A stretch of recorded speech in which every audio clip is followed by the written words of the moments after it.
오늘은 구약 핵심 성경 구절들 15번째 시간인데요. 오늘은 전도서부터 시작해 보겠습니다. 전도서 3장 18절 말씀. 전도서 3장 18절 말씀.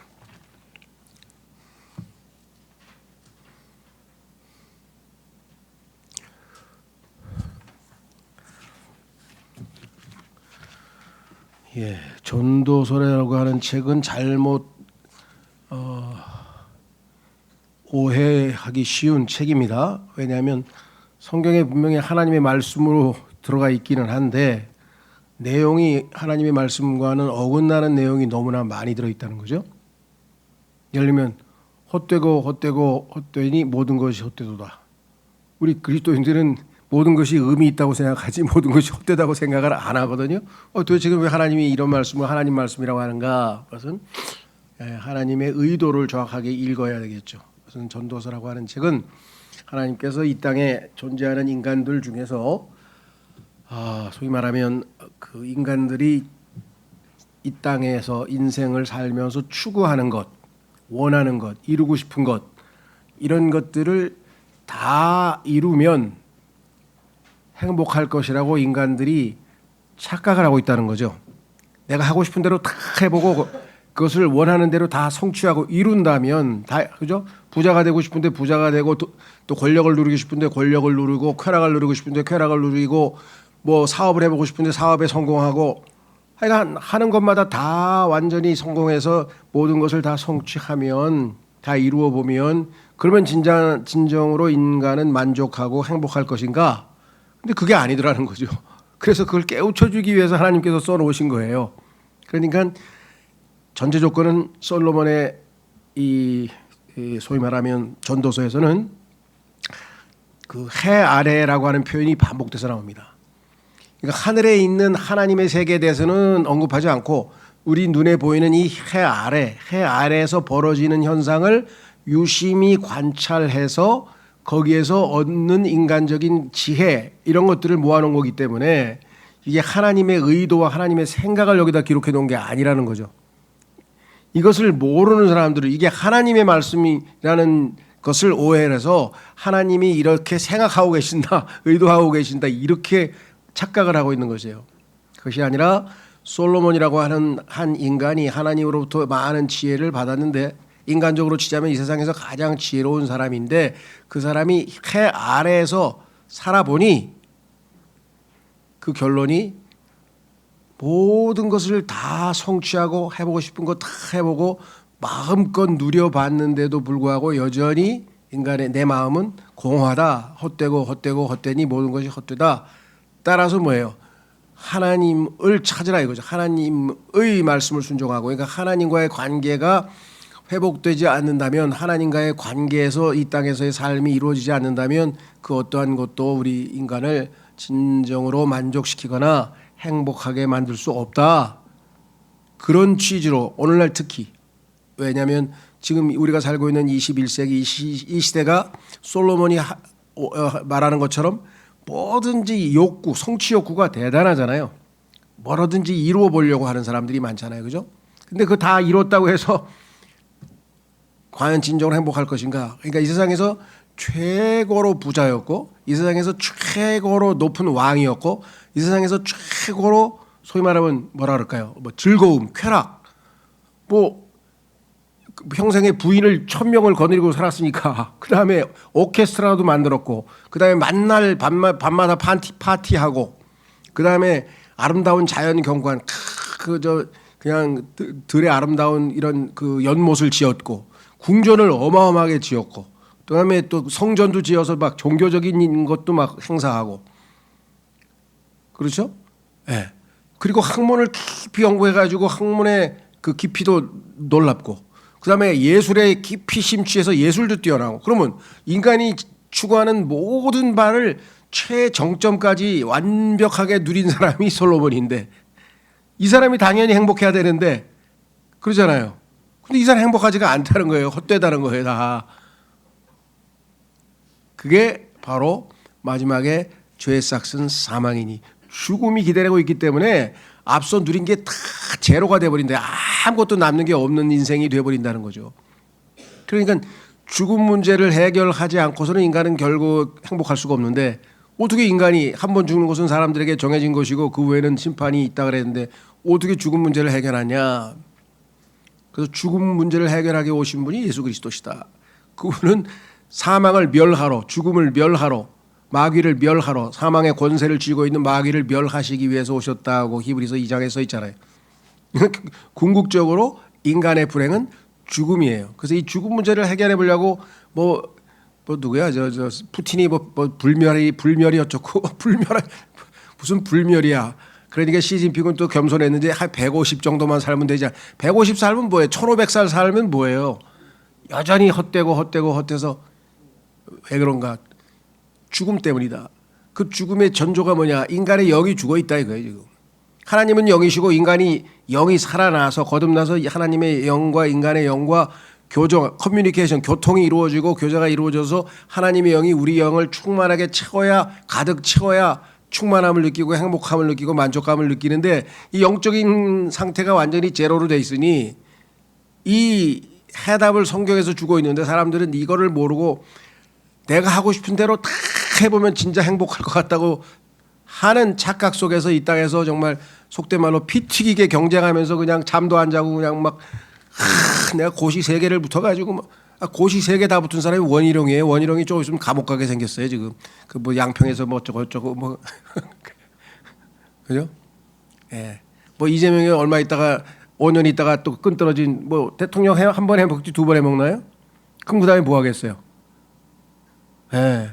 성경이라도 읽으면 솔로몬처럼 헛되다고 한마디 하겠지만 그것도 모르고 또 어쨌거나 정말 이 세상 사람들은 불쌍하게 그지없는 거죠. 우리 관점에서 보자면 하나님의 관점에서 보자면 하나님께서는 어마어마한 다양한 방식으로 이들을 부르고 있잖아요. 지금 오라고 하나님께로 오라고 돌이키라고 그게 회개죠. 그래서 하나님께로 회개하라. 그리고 그분의 아들 예수 그리스도를 믿으라. 이게 사도 바울의 복음 전도의 2가지 핵심이라고 사도행전에 써 있잖아요. 28장. 사도행전 20장에 다 하나님께로의 회개, 예수 그리스도를 향한 믿음 이 2가지만 너희에게 전했다. 그리고 나서는 이제 거듭난 사람들은 이제 하나님께서 자녀가 됐으니까 돌보실 거 아니에요. 그렇잖아요. 자녀를 태어나게 하셨으면 영적으로 하나님 자녀를 먹이실 거 아니에요. 그래서 교회를 세워놓으신 거 아니에요. 이 교회에서 하나님 말씀을 양육받고 점점 자라나면서 하나님을 알아가면 알아갈수록 우리는 행복 지수가 높아지는데 그렇죠. 너무너무 안타깝지만 우리 교회에서 나온 그 솔로몬의 인생 보고서 모르겠어요. 선물로 줘도 읽으려고 할까는 잘 모르겠는데 하도 재밌는 게 많으니까 요즘에는 노인이고 어른애고 그냥 처음부터 이거 켜놓고 유튜브만 보고 앉아가지고 요즘에 뭐 카페에 가면 전부 노인들이에요. 이거 켜놓고 이거만 하고 앉았어. 아니면 저쪽에서 뭐 투자해가지고 돈을 버내만해, 뭐 땅을 투자하네만해. 투자 얘기하고 유튜브 빼고는 대화에 초점이 없어. 야, 참 우리가 하나님을 통해서 인생이 하나님 없이는 아무것도 아니라는 것을 우리가 알았기 때문에 복된 인생을 살고 있는데요. 자, 그래서 우리는 이 전도서라고 하는 책에서 그거를 염두에 두고 우리가 보는데요. 오늘은 3장 18절서부터 시작해 보겠습니다. 전도서 3장 18절에 보면은 소위 말하면 인간과 짐승과의 관계에 대해서 하나님께서 한 말씀을 하셨는데요. 어떻게 가르쳐 줬냐? 18절 나는 사람들의 아들들의 처지에 관하여 마음속으로 말하였으니 솔로몬이 인간들이 처지가 어떤가 하고 쭉 살펴보니까 곧 하나님께서 그들을 명백하게 드러내려 하신다는 것과 하나님께서 인간이 어떤 존재인지를 나타내 주시려고 하신다는 것을 내가 알았다. 2번째, 그들로 하여금 그들 자신이 짐승들이라는 것을 알게 하려 하신다는 것이라. 인간 너희 짐승하고 똑같아 하고 하나님께서 그걸 알려주시려고 한다는 거예요. 자, 1차적으로 인간과 짐승은 재료가 흙입니다. 인간도 흙으로 만들어졌고 짐승도 흙으로 만들어졌으니까 물질적으로 보면 재료가 똑같으니까. 그다음에 짐승도 숨쉬고 인간도 숨쉬고, 짐승도 먹고 인간도 먹고, 짐승도 피가 있고 인간도 피가 있고, 순환기도 있고 뭐 아니 생명의 그 소위 말하면 그 기능 시스템이 똑같잖아요. 그렇잖아요, 그죠? 예, 덥고 춥고 다 알고. 19절 이는 사람들이 아들들에게 닥치는 일이 짐승들에게 닥치기 때문이라. 요거 뭐예요?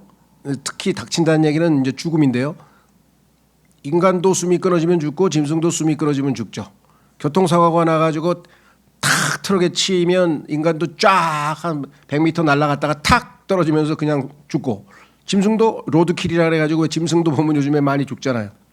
그래서 여기 나와 있잖아요.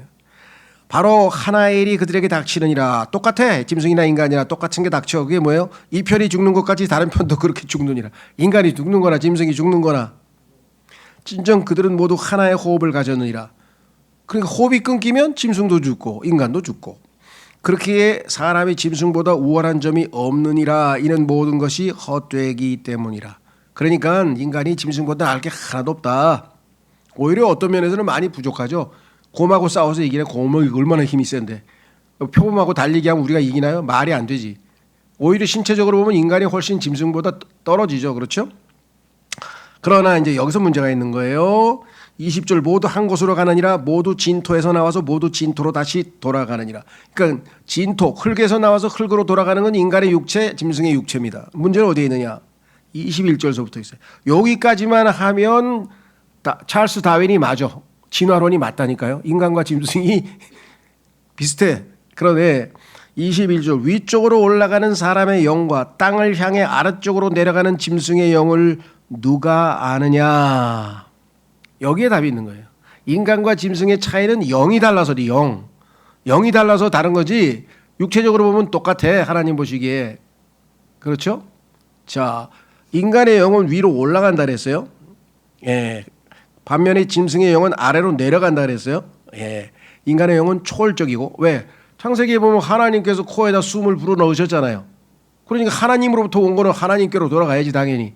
근데 짐승 만들 때는 하나님께서 코에다 숨을 부르신 게 아니에요. 그냥 짐승의 영은 따로 창조하신 거예요.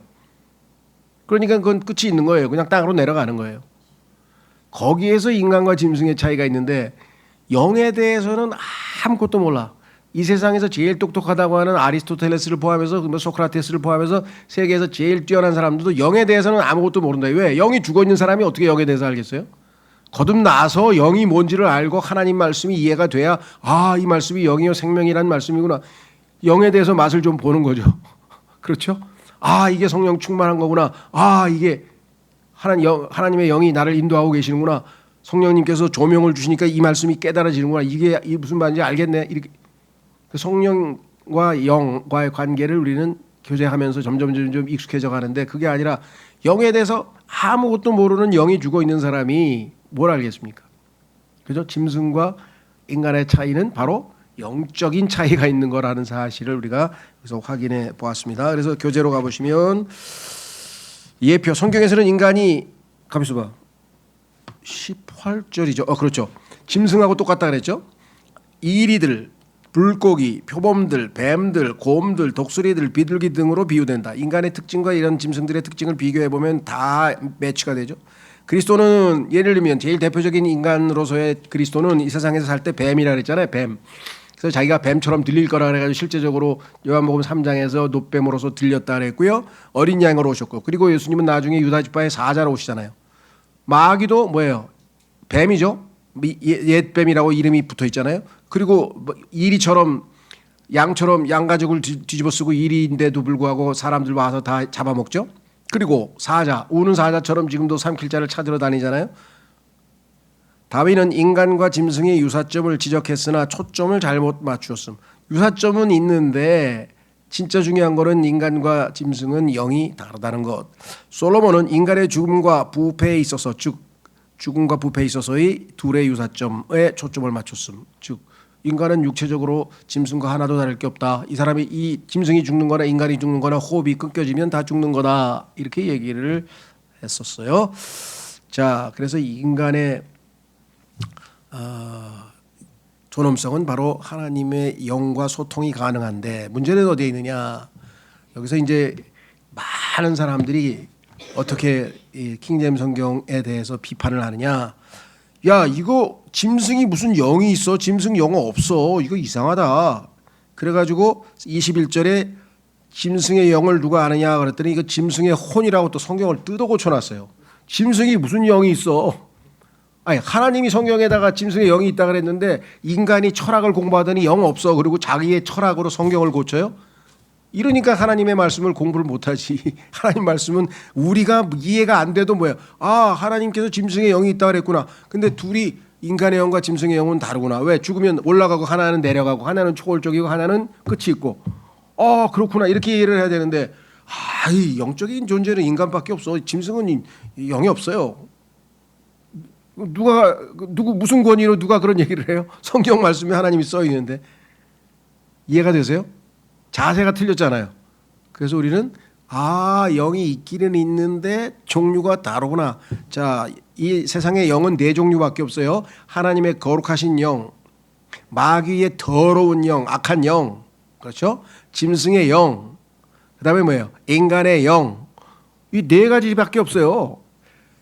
혼은 셀 수도 없이 많아. 왜? 각 혼이 다 개인적으로 개성이 다 달라가지고 지문도 다르듯이 혼이 다 달라요. 그렇죠? 그게 각각의 자아라 그래요. 다 다르잖아요. 그러나 영은 똑같은 인간의 영이에요. 똑같은 인간의 영.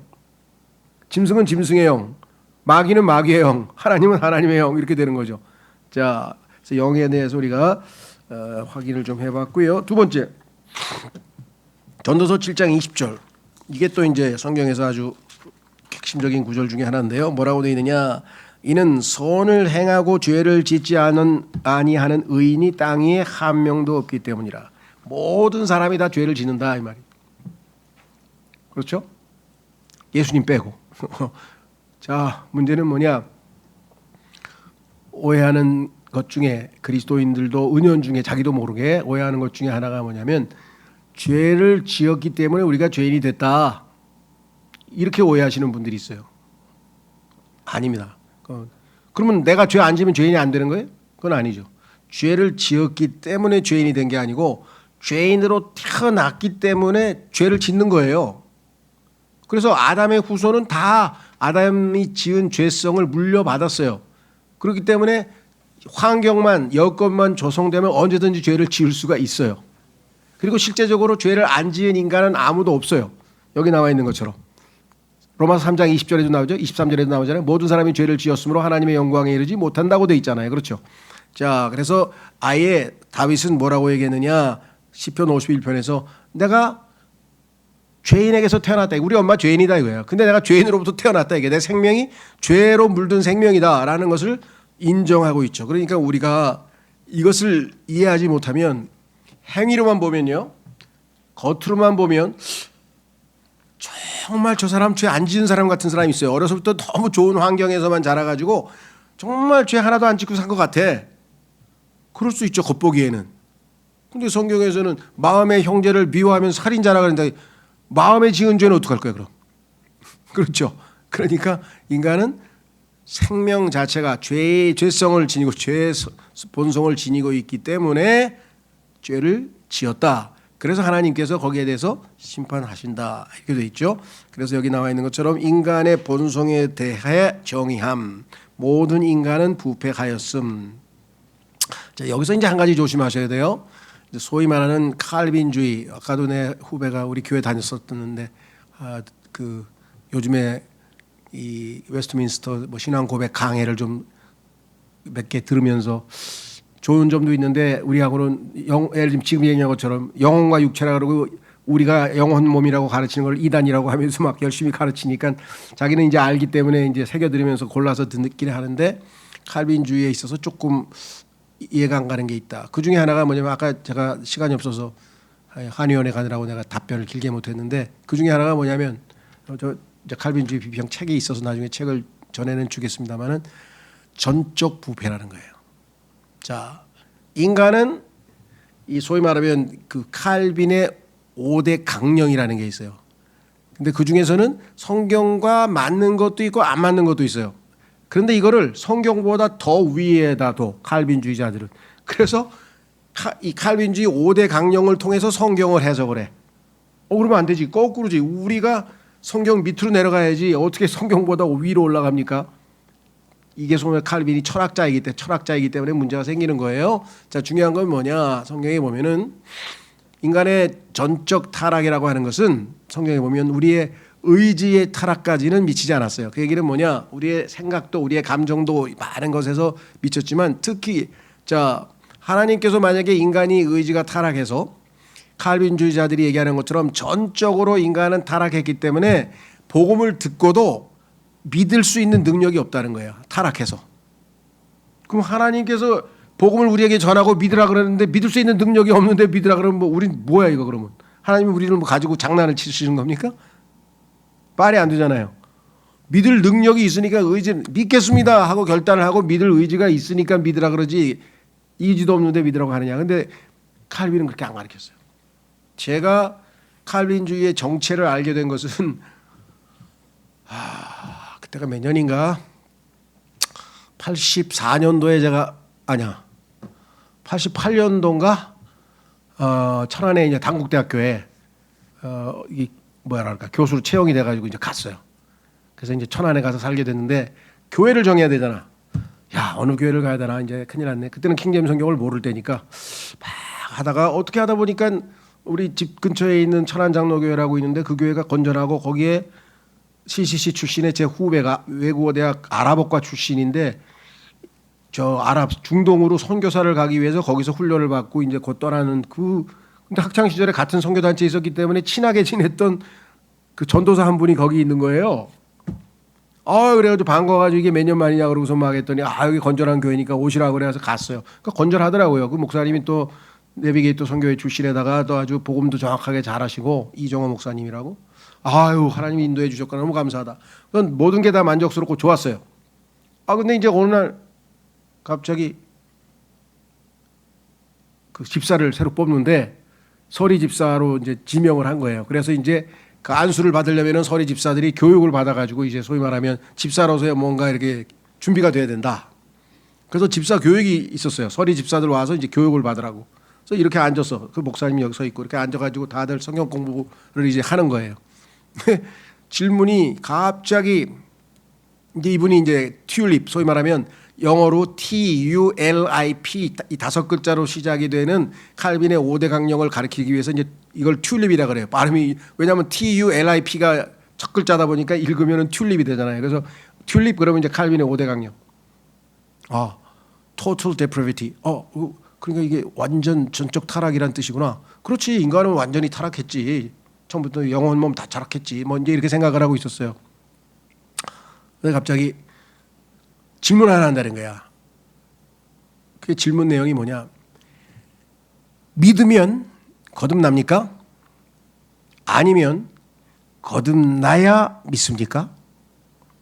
가만있어. 이거 뭐 수수께끼도 아니고 이게 뭔 소리야 하고 딱 들어보니까 이게 칼빈주의 그런 그거구나. 내가 알겠더라고요. 어렴풋이. 그래서 손을 딱 들고 믿으면 거듭납니다. 요한복음 1장 12절에 예수 그리스도께서 영접하는 자 곧 그분의 이름을 믿는 자들에게는 하나님의 아들이 되는 권능을 주셨다고 하셨으니까 믿으면 거듭나는 거죠. 성경에.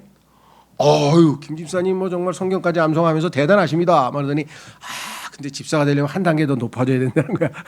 이게 뭔 소린가 했더니 요게 이제 초보고 칼빈의 5대 강령이라고 하는 수준 높은 교리를 배우려면 인간은 완전히 부패했기 때문에 믿을 수가 없다 이거야. 그래서 하나님께서 무조건적인 선택 그것도 있어요. 이제 아까도 나왔잖아요. 튤립에서 U자가 on이야. unlimited 그죠? 무조건적 election. 그러니까 하나님은 무조건 그냥 하나님이 원하시는 사람 아무나 뽑아가지고 그 사람들을 거듭나게 해줘. 은혜로.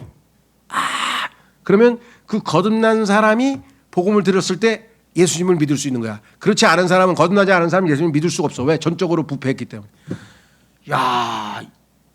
나는 상식 바뀌고 성경에서도 말도 안 되는 얘기인데 그거를 목사가 아주 그냥 그럴싸하게 얘기하니까 막 전부 다들 귀를 꽂다 대단하다고 그러고 있는 거예요.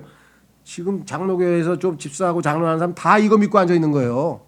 우리는 하나님이 그냥 무조건적으로 선택해가지고 우리는 믿게 된 거야. 우리는 거듭난 거야. 그래서 믿게 된 거야. 우리는 뭐 정말 택함 받은 사람들이야. 대단한 사람들이야. 막 쓸데없는 자부심. 그게 또 얼마나 교만으로 가겠어요? 속된 말하면 비참한 거예요. 하나님께서는요. 성경에 따르면 복음을 듣게 해주고 내 말을 믿겠느냐? 내 아들을 믿겠느냐? 내가 내 아들을 통해서 이룬 구원을 받아들이겠느냐? 내가 줄 테니까 받겠느냐? 제안을 하고 계시잖아요. 인격적으로 지금. 예, 저 죄인입니다. 저 같은 죄인을 위해서 아들을 내어주시고 아들이 저 죄 때문에 십자가에서 죽으시고 나를 구원하시기 위해서 부활하셨고 그 예수님 제가 오늘 믿겠습니다. 나의 구세주로 받아들이겠습니다. 이 대답을 기다리고 계시는데 하나님이 무조건적으로 선택하신다 그랬잖아요. 그냥 선택하세요. 이러고 앉는데 말이 안 되는 짓인데도 불구하고 이게 우리나라에서 신앙 좋다는 장로교 사람들의 대부분이 여기에서 걸려 넘어지는 거예요. 정말 너무너무 안타깝지만 그래서 이 칼빈주의 비평이라는 책이 지금 나와 있는 이유가 바로 그거거든요. 자, 그래서 여기서 전적 부패가 맞지만 그렇기 때문에 믿을 수 없다는 얘기는 말이 안 된다는 얘기죠. 그건 성경에 없는 이야기라는 거. 세 번째로 전도서 8장 11절에 가시면 요게 이제 왜 이 세상에서 악한 일들이 끊임없이 일어나는가. 요게 쉽게 예를 들면 이런 거예요. 자, 우리나라는 뭐 술 취해가지고 음주운전을 해도 뭘 해도 뭐 벌이 약해. 그래가지고 뭐 그냥 막 뭐 저 뭐라 그래 저 실형이 아니라 그 뭐 무슨 뭐라 그러지 그걸 실형 대신에 그 저 풀어주는 거 있잖아요. 그거. 네, 집행유예로 풀어주고 뭐로 풀어주고 뭐 그냥 처음 해가지고 나와가지고 또 해 계속해서 하잖아요. 우리나라보다 어디야 저 싱가포르라고 하는 나라가 지금 세계에서 가장 깨끗한 나라로 알려져 있는데 비결은 하나뿐이에요. 싱가포르에는 길 가다가 침 뱉으면 10만 원, 담배 꽁초 버리면 10만 원, 종이 하나 버리면 10만 원, 무조건 벌금이야. 왜 누가 침을 뱉겠어요? 돈이 뭐 남아 돌아가나? 그렇잖아요. 그러니까 징벌이 엄하니까 마약을 소지하고 있다는 의심만 들어도 총을 쏴서 죽일 수 있어요. 그러니까 마약을 아예 생각을 안 해. 왜? 잘못하면 죽어. 어마무시하는 거야 벌이. 근데 우리는 막 웬만큼 뭐 찌르고 해도 뭐 그냥 뭐 5년 10년 뭐 이게 뭐 좀 여기 써 있잖아요. 왜 그러냐? 하나님이 자비하셔서 그러는데 이 세상에 있는 우리나라도 너무 자비로운 검찰인가 봐. 경찰도 그렇고. 자, 11절. 이는 악한 일에 대한 판결이 신속하게 집행되지 아니하기 때문이라. 그러므로 사람들의 아들들의 마음이 그들 안에서 악을 행하기로 완전히 정해지는도다. 이거 야, 나 전과 30범인데 한 1년 있다가 또 뭐 이렇게 일 좀 열심히 하고 그러면 뭐 모범수라 그래 가지고 뭐 5개월 만에 내보내 주고 까딱 없어. 마음껏 죄를 짓는 거예요. 하나님께서 자비로우시기 때문에 그런데 언젠가 한번 경을 칠 날이 오겠죠. 이제 더 이상. 그래서 참 인간을 너무 침 한 번 뱉었다고 10만 원 너무하다. 물론 그럴 수도 있어요. 또 뭐 저 그 애한테 따귀 한 번 때렸는데 뭐 감옥 2년. 그럼 누구 따귀 때리겠어요? 못하지. 그러니까 벌을 엄격하게 집행하면은 인간은 겁이 나가지고 잘 못해요. 그런데 하나님이 너무 자비하셔가지고 자꾸 기회를 또 주시고 그러니까 지금 이와 같이 돼버린 거죠. 미국은 경찰관 폭행하면 그냥 징역 30년 40년이에요. 어딜 막 술 먹고 가가지고 경찰을 패고 그래요. 그거 다 집행유예로 풀려나. 우리나라는. 미국은 공권력에 도전했다 그러면 그냥 어마어마하게 무시무시해 국가를 전복한 그런 죄로 다스린다니까요. 그리고 뭐 어떻게 하면 막 감옥 450년 이름이 이상하지만 하여간 막 감옥 250년 막 이런 판결이 엄청나게 나와요. 미국은. 우리나라는 너무 말이 안 돼. 자, 그래서 여기 나와 있네요. 인간이 왜 지속적으로 죄를 짓는지를 가장 잘 설명해 줌. 만약 심판이 즉각적으로 내려진다면 죄들의 90%는 사라질 수도 있을 것이다. 예를 들면 그 성경에 누굽니까? 사도행전에서 헤롯인가요? 자기가 그냥 멋지게 사람들 쫙 해가지고 시청 앞 광장 같은 데 서울 광장 같은 데서 연설 한번 쫙 했더니 그냥 와 여기저기서 아부 떠느라고 와 저게 어디 사람의 목소리냐 신의 음성이다 하면서 막 와 대단하십니다 하고 막 이렇게 했잖아요. 예. 개딸들이 이재명 하는 것도 비슷한 것 같아. 예? 또 저 윤빠라라 해가 그저 윤어게인 하는 친구들도 뭐 전환길도 막 윤이 어쩌고 그러는데 인간을 드높이면 다 망하는 거예요. 인간을 드높이면. 그게 여기서 지금 뭐라 했어요? 그 사람들을 갖다가 그 드높이는 그것에 아주 뭐랄까 도취돼 가지고 그래 내가 신의 음성 맞지 하는 순간에 갑자기 하나님께서 벌레를 보내 가지고 충이 먹어가지고 바로 죽어버렸잖아요. 그렇죠? 만약에 하나님께서 교만한 사람 그냥 하늘에서 그냥 번개로 착착착 해가지고 싹 죽여버리면은 교만은커녕 아이고 하나님 난 잘못했으니 전부 다 길 텐데 하나님 얼마나 자비로우신지 지가 신이라고 뭐 막 날 한번 하나님 살아계시면 나 죽여봐 하고 막 욕하고 이런 사람들도 다 뻗어지 살고 있어요. 그거는 살려두는 게 벌이야. 그건 그렇죠? 밤에 갑자기 자다가 심장마비 걸릴까 봐 겁이 나가지고 잠이라도 자겠어요? 그렇게 하나님 앞에 대들었다가 얼마나 비참한 거예요. 자, 그 다음에 이 전도서 9장 5절. 요건 또 여호와의 증인들, 그 다음에 이 소위 말하면 안식교, 그 다음에 몰몬 이런 사람들은 지옥을 합니다. 하나님이 살아계신데 왜 사람을 지옥에 보내느냐? 통일교도 마찬가지고 다 사랑의 하나님만 믿어. 그래서 사랑의 하나님이시니까 다 사람들을 자비롭게 대해주셔서 예수님을 통해서 구원하시지만 그 하나님의 진리의 사랑을 거부하는 자들은 의로우신 하나님이 반드시 그들의 행위에 따라 심판하신다. 동전의 앞뒷면이어야지 앞만 읽어보시면 어떡합니까? 뒤에도 있는데 하나님에 의하면 우리는 영원한 형벌에 처할 수 있는데 자비를 베풀어 주셔서 예수님 덕분에 우리가 구원받았다.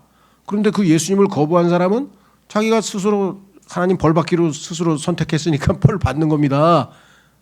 예수님 안 믿으면 다 벌 받는다고 성경에 써 있어요. 그렇게 얘기를 하면 이 사람들은 자비로우신 하나님은 절대로 인간을 그렇게 지옥에 안 보내신다. 지옥이 없다는 거예요. 성경에 지옥이 있는데요. 그거 헬라어로 치면 그게 지옥이란 말이 무덤이란 뜻이라고. 그래가지고 하데스가 무덤이니 뭐 스월이 무덤이니 하면서 스스로 지옥이 없다는 것에 왜 그러냐?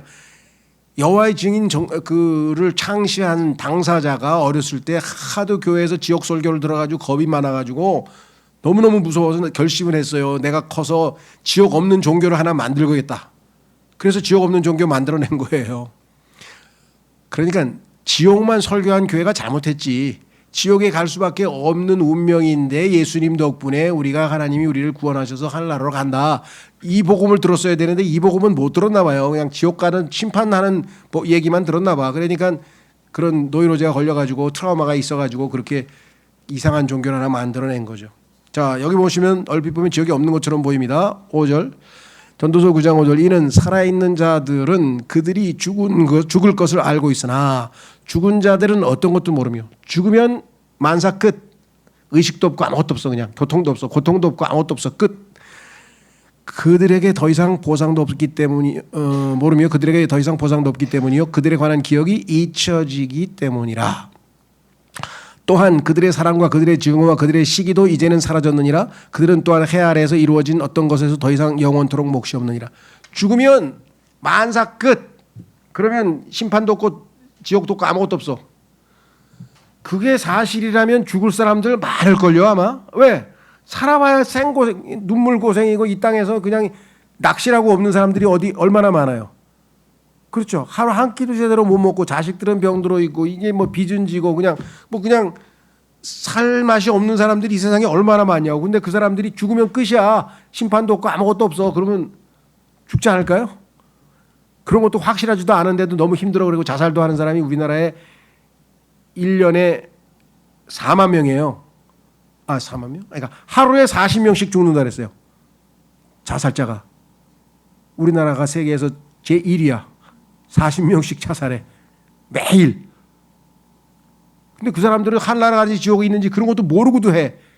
근데 만약에 지옥 없어. 심판 없어. 죽으면 그냥 끝이야. 인생 아무것도 없어. 넌 사라지는 거야. 존재가 사라지는 거야. 없어지는 거야. 그것이 사실이라면 자살할 사람이 많지 않을까요? 저는 대학교 때 그 얘기 확실하면 자살하고 싶었어요. 왜? 이게 뭐 다람쥐 쳇바퀴 돌듯이 뭐 하루 살았다가 그 다음에 술 먹고 친구들하고 놀다가 당구 치다가 그 다음에 또 그냥 나 있다가 또 하루 지나가고 또 하루 지나가고 이게 뭐야 이게? 그러잖아요.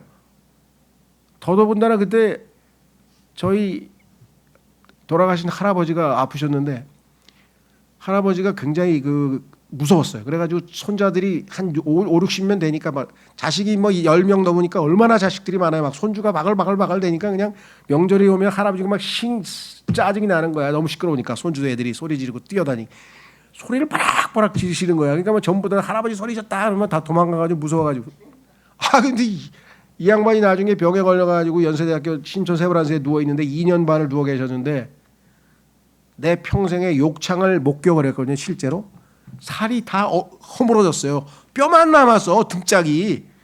그거를 매번 또 와가지고 막 갈아줬대는데도 간호사들이나 뭐 이렇게 간병인들이 해줬는데도 2년 반을 누워 있다 보니까 거기다가 복막염 또 재발 수술해 무슨 수술해 하다가 나중에 막 아들이 장로니까 막 억지로 그냥 세례주고 믿었는지 안 믿었는지도 모르지. 아이가 아들은 천국에 보내드려야 된다 그래가지고 막 형식적으로 이렇게 했던 모양인데 그 할아버지를 한 달에 한 번씩 면회를 갔는데 이제 뭐 그때는 그냥 그게 또 뭐 손주로서 해야 될 의무라고 생각. 이야 저렇게 쌩쌩하시던 양반이 저렇게 됐구나. 그 우리 아버지가 한 30년 후잖아요. 그리고 할아버지가 그때 80이면 우리 아버지가 50 아니에요. 그럼 우리 아버지 30년 있으면 저렇게 되겠네? 그럼 나는 50년 있으면 저렇게 되겠네? 아이고야 살아야 되나? 막 이런 회의가 들고 그렇죠? 뭐 자식 낳고 아둥바둥 살다가 때 되면 다 저렇게 가는 거야? 야 그러니까 회의적으로 막 그때 왜 사는지 막 이런 게 고민이 막 되고 그랬어요. 근데 자살을 할 수가 없어. 왜? 죽으면 지옥이 있다는 사람이 있고 죽으면 나중에 뭐 벌레로 태어난다 뭐 메뚜기로 태어난다 막 또 막 이상한 또 윤회설을 얘기하고 그러니까 불안해가지고 죽지는 못하고 야 해밍웨이라든가 막 이런 똑똑하고 이런 사람들은 왜 어떻게 이렇게 용기가 있어 자살했지? 지옥이 없다는 확신을 했나? 지옥 간다는 얘기가 뻗어져 있는데 이게 있는지 없는지도 모르는데 자살을 어떻게 하냐고. 근데 없다는 게 확실하다면 나 여호와의 증인 사람도 왜 사는지 모르겠어. 그냥 죽는 게 차라리 더 낫지 않을까요? 하여간 그래서 여기 나와 있는 것처럼 여기 이렇게 써 있죠. 여호와의 증인이나 몰몬들이고 안식교도들이 선호하는 구절임. 왜냐하면 이 구절만 보면 지옥이 없는 것처럼 보임. 그러나 전도서에 22번이나 반복되듯이 솔로몬은 해 아래의 삶에 대해서 언급하고 있을 뿐 이것은 신약 교리로 주장할 수는 없다. 이게 신약적 진리가 아니라는 거예요. 그렇죠? 자, 그다음에 10장 20절로 가보시면 전도서 10장 20절 마귀의 특성 중에 하나가 뭐냐면요. 말을 요리저리 옮겨가지고 사람들에게 서로 오해를 불러일으켜서 불화를 일으키는 게 마귀가 하는 일이거든요. 그게 여기 써 있습니다. 전도서 10장 20절에 보시면 뭐라고 써 있는가. 왕을 저주하지 말지니 너의 생각 속에서라도 결코 하지 말라. 그리고 너의 침소 안에서 부자를 저주하지 말라. 이는 공중의 새가 그 음성을 옮길 것이요 날개들을 가진 것이 그 사안을 알릴 것이기 때문이라.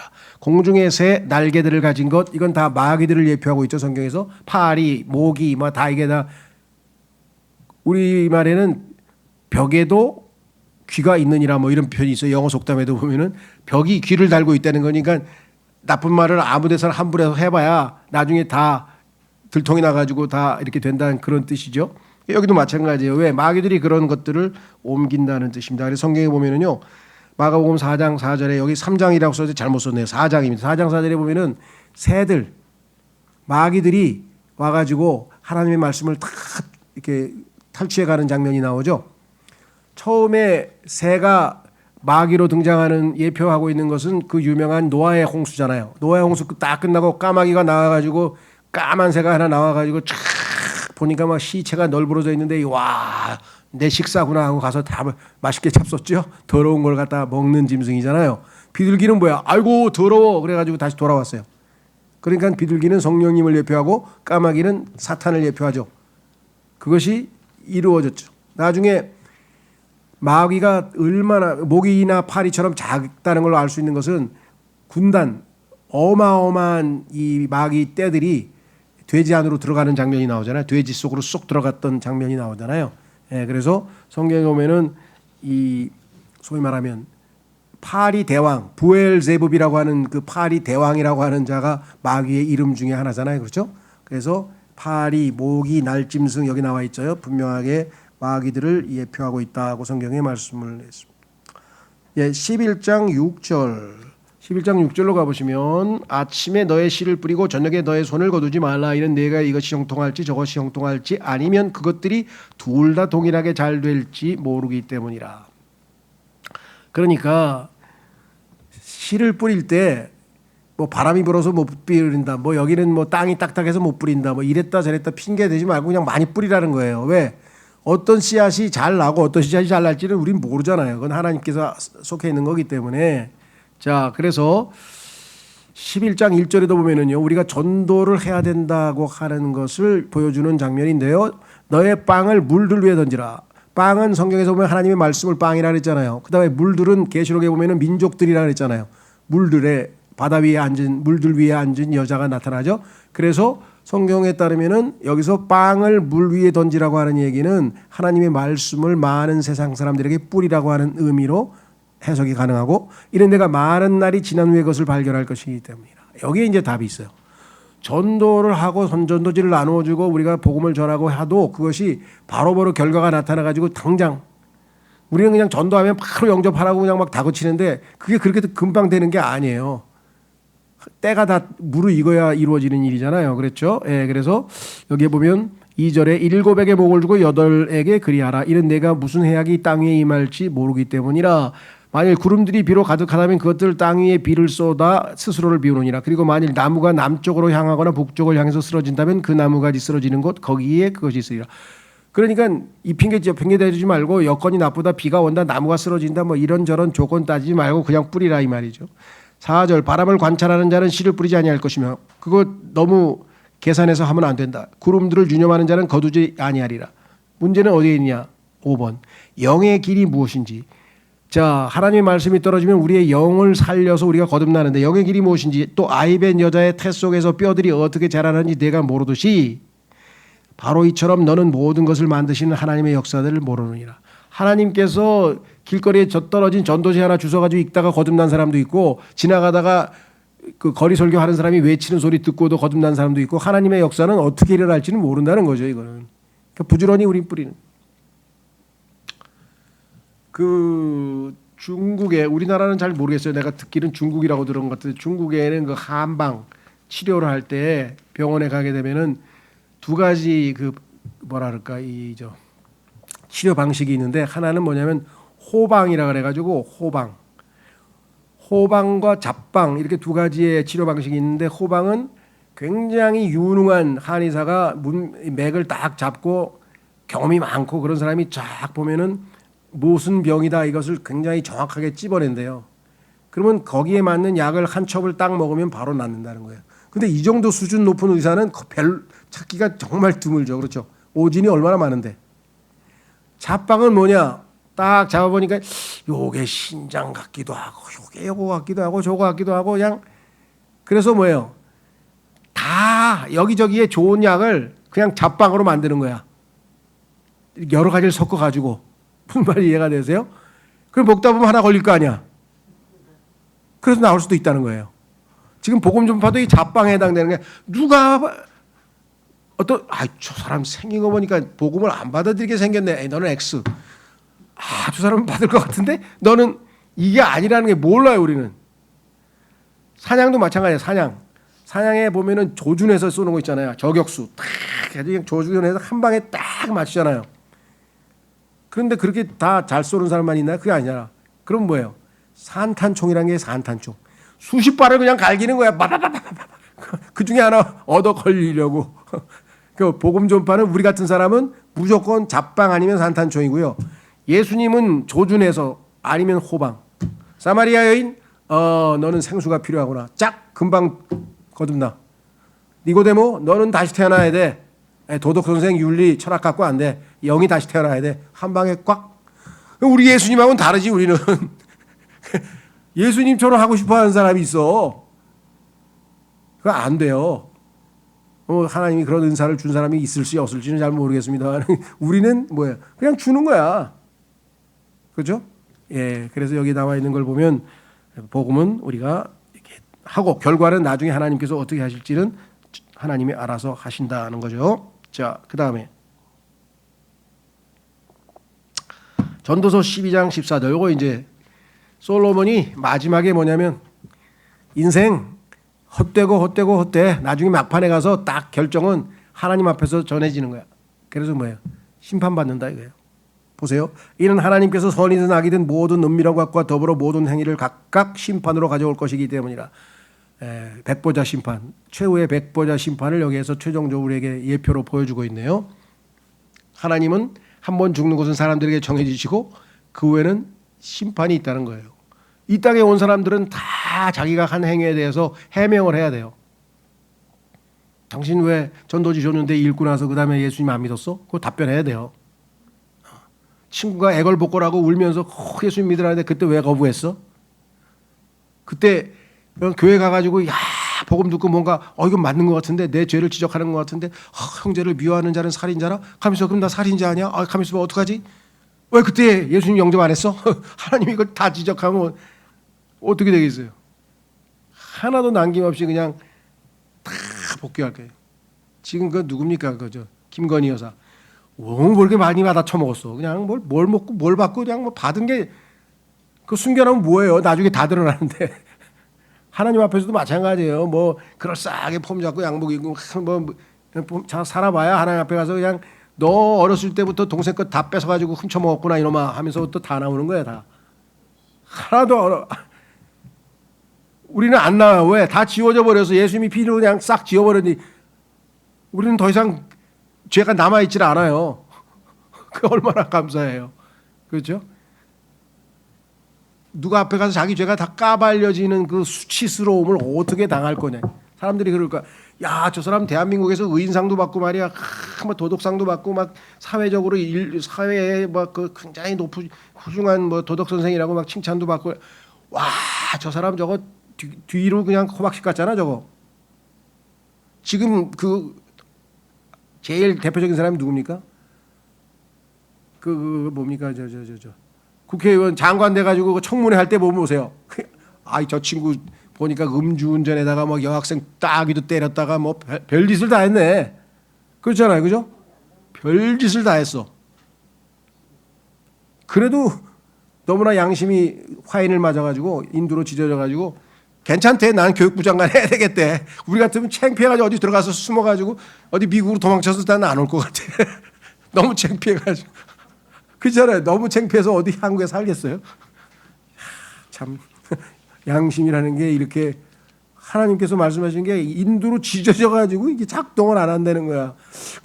진짜 그런 사람들이 너무 많아서 탈입니다. 아무래도. 자, 그 다음에 예.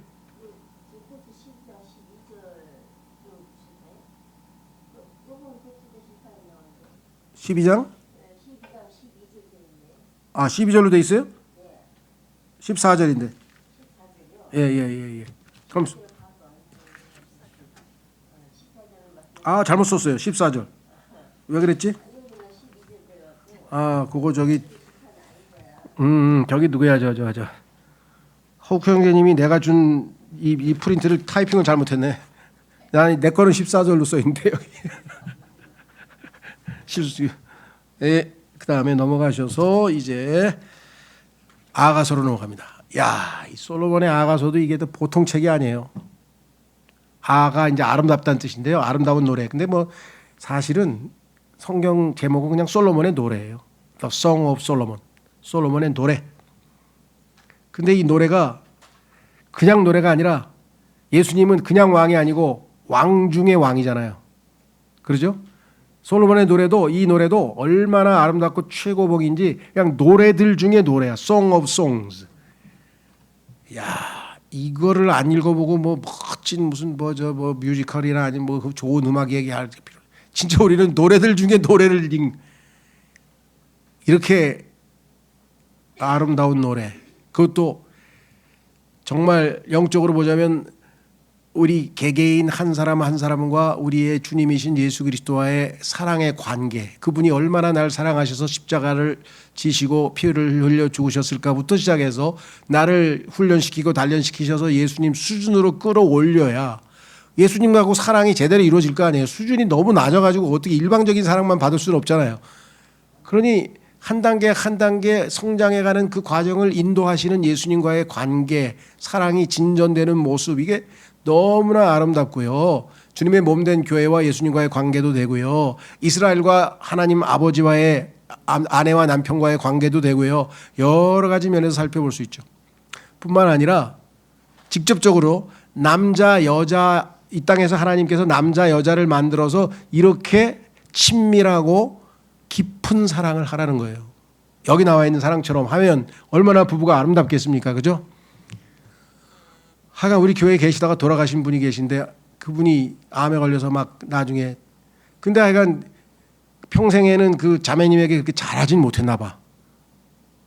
자매님은 돌아가시기 직전에 한다는 소리가, 내가 당신하고 깊은 사랑을 하고 싶었는데 그러고 돌아가셨어. 그러니까 살았을 때는 하지. 그래서 웃으시면서 한마디 하시긴 하셨는데, 그래도 그 남편의 마음속에 깊은 사랑을 하고 싶었다는 고백을 그래도 하시고 구원받고 하나님께로 가셨고, 뿐만 아니라 얼마나 나중에 자매님도 주님 품으로 가셨잖아요. 자, 어쨌거나 중요한 거는 사랑의 노래인데, 자, 오해하고 있는 게 하나 있어요. 그것은 뭐냐면 1차적으로 남녀 간의 사랑의 노래인 건 맞습니다. 사랑의 시. 그래서 여기 보면은 어떻게 보면 상당히 관능적인 표현도 나와요. 그러다 보니까 야, 이거 너무 불경스러운 거 아니야? 성경에 뭐 이런 연애 시가 들어가 있어. 막 이래가지고 이거 조금 요즘으로 치면 19금에 해당한다. 19금. 그래가지고 유대인들은 30살 될 때까지 요거 읽지 마라. 그래가지고 유대인들은 못 읽어요. 부모님들이 요거는 아닌 것 같다. 너희들 어린애들은 안 돼. 막 이런 정도의 내용이 들어가 있어요. 근데 이제 우리가 관능적인 육체적인 그런 쪽으로만 보면 자꾸 그렇게 해석이 되는 거지만, 그게 아니라 영적으로 맑은 정신에서 보시면 야, 얼마나 깊이 있게 사랑이 있는가를 보게 되는데, 이 정도의 영적 수준이 우리가 쉽게 잘 안 되기 때문에 때로는 이거 뭐 농도가 너무 짙은 것 같은데 뭐 이런 모습이 보일 때도 있죠. 그거는 오해하지 마시고요. 정말 주님과 우리와의 관계는 이 정도로 친밀한 사랑이라고 하는 것을 우리가 염두에 둬야 됩니다. 자, 그래서 이 책은 천상의 사람이라고 그래요. 천상의 사람. 자, 하나님의 지혜가 담겨져 있는 지혜서는 욥기서부터 시작이 되죠. 욥기, 시편, 잠언, 전도서, 아가서. 욥기에는 한마디로 하면은 불행한 사람이에요. 이 세상에서 이렇게 불행한 사람이 없어. 그렇죠. 불행의 끝장이죠. 뭐 이건 뭐 그냥 재산부터 자식부터 시작해가지고 뭐 친척 친구로부터 비난받고 조롱받고 아내로부터 저주받고, 이게 뭐 하여간 인간이 이렇게 불행해질 수도 있나 하고 그 불행 덩어리 자체. 시편은 뭐예요? 행복한 사람이에요. 복 있는 사람은 어떤 사람이냐? 하나님과의 관계에서 계속 하나님과 교제하는 사람이죠. 잠언은 뭐예요? 지혜로운 사람이야. 하나님의 지혜에 따라서 신중하고 현명하게 너무나 지혜롭게 모든 관계에 있어서. 전도서는 뭐냐? 세상적인 사람이야. 눈에 보이는 욕구를 충족시키기 위해서 인생을 다 바치는 사람이야. 반면에 솔로몬의 아가에 나오는 술레미 여인은 천상의 사람이야. 이 세상에 속해 있질 않아. 이 세상에 관심이 1도 없어. 이 세상에 하나도 애착도 미련도 없고 오직 주님과의 관계가 모든 것을, 그 나중에 완전히 주님과 합일해서 하나가 되는 그런 차원의 삶이 되는데, 이것은 우리의 미래의 모습을 우리에게 보여주는 거죠. 그래서 솔로몬의 아가에 대해서는 우리가 함부로 쉽게 막 단편적으로 얘기할 수는 없는 것이고요. 제일 편한 것은, 좋은 방법은 나와 주님과의 개인적인 친밀한 교제를 어떻게 더 깊이 있게 가져가느냐, 이것에서 관점을 보시면 되겠고요. 자, 그러면 이제 교리적으로 좀 중요한 것 몇 개 보겠습니다. 첫 번째, 아가서 1장 5절. 아가서 1장 5절에 보시면 오 예루살렘의 딸들인 너희여 내가 검다 그랬어요. 고운이 케달의 천막들 같고 솔로몬의 가림막들 같도다. 해가 나를 내리쬐는 까닭에 내가 검다고 나를 바라보지 말라. 나의 어머니의 자식들이 나에게 분노하였고 그들은 나를 포도원들을 지키는 자로 삼았도다. 그러나 내가 내 자신의 포도원을 지키지 아니하였도다. 오 저의 혼이 사랑하는 당신이요 하면서 쭉 주님에 대한 사랑 고백이 나오는데요. 중요한 건 뭐냐, 검다 그랬어요. 피부가 검은 여인이니까 함족 여인이라는 것을 알 수가 있죠. 함족, 셈족, 야페족 했을 때, 자 그래서 여기 지금 뭐라고 하냐면 이 구절은 함족 출신 신부 누구냐, 파라오의 딸이, 성경에 보니까 열왕기 1장이 아니고 고치십시오. 3장 1절입니다. 3장 1절에 언급되어 있어요. 이집트에서 파라오의 딸을 데리고 왔는데 이집트 사람들 함족이죠. 피부가 검죠. 자 언급으로 이 여인은 요셉의 함족 출신 아내. 자 요셉도 이집트에서 그 파라오가 제공한 이집트 여인을 아내로 얻었는데 그 아내 이름이 포티발의 딸 제사장이죠. 이집트의 제사장인 포티발의 딸 아스나시죠. 그러니까 다시 말하면 검다라고 하는 것은 죄와 연관이 돼 있죠. 영적으로 보자면. 그래서 우리는 뭐예요? 예수님 믿기 전에 우리도 다 검은 여인이었어. 검은 사람이었는데 예수 그리스도와 혼인하게 돼서 우리가 점점 이제 은혜 가운데서 빚어져 가는 것이겠죠. 따라서 그리스도의 신부인 교회를 예표함. 우리의 과거도 뭐라고 성경에 써 있어요? 검다는 얘기는 어둡다는 얘기죠. 어두운 색깔이잖아요. 그 성경에 뭐라고 써 있어요? 우리가 예전에 어둠의 왕국에 속해 있었다 그랬잖아요. 그래서 예수 그리스도의 신부는 죄인 출신이다. 이해가 되시죠? 그러니까 여러분이 아무리 그럴싸하게 멋있게 신앙생활 하더라도 항상 과거를 잊지 말아야 돼요. 깨구리가 올챙이적 생각을 해야지 우리가 올챙이적 생각도 안 하고 자기가 신앙이 훌륭해진 것만 거기에 도취되어 있으면 안 되겠죠. 시몬 베드로가 나중에 나 시몬이야, 베드로만 아니고 시몬이야 시몬, 그 고백한 것과 마찬가지입니다. 자 2장 11절에서 13절에 가면은 휴거의 시기를 우리에게 보여줍니다. 2장 11절에서 13절 이는 보라 겨울이 지나고 비도 그쳐 사라지기 때문이라 지상에는 꽃들이 나타나고 새들이 노래하는 때가 오나니 산 비둘기의 음성이 우리의 지역에서 들려오는도다. 무화과 나무는 그녀의 푸른 무화과다들 내고 연한 포도가 열린 포도나무들은 좋은 향을 발산하는도다. 일어나라 나의 사랑 나의 어여쁜 자야 일어나 떠나자. 주님께서 공중에서 우리를 부르러와서 지금 우리를 데리러 오셨어요. 그래서 일어나라. 그다음에 나의 사랑, 나의 어여쁜 자야, 일어나 떠나자.